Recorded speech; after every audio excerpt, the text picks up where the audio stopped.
آخه از آن روزی که اینترنت بنا شد، زن خونه ز مرد خود جدا شد.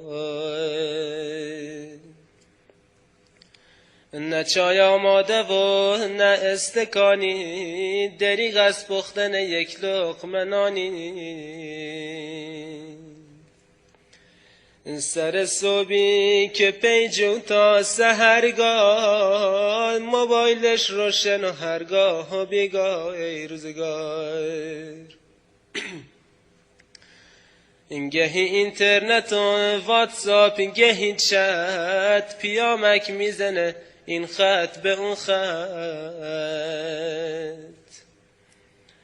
خیالش نی بچش داره میمیره، خوراکش خورده یا اینکه نخورده.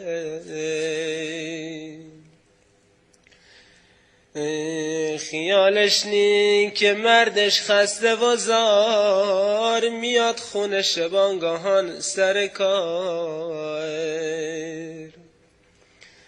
سرش توی موبایلش هی میخنده، پیامک میزنه خالی میبنده.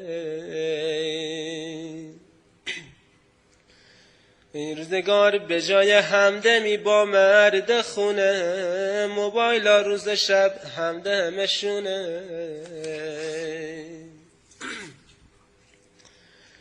آخه ای الهی این موبایل را تو بشکن، الهی این موبایل را تو بشکن، دل بیچاره مردا رو نشکن.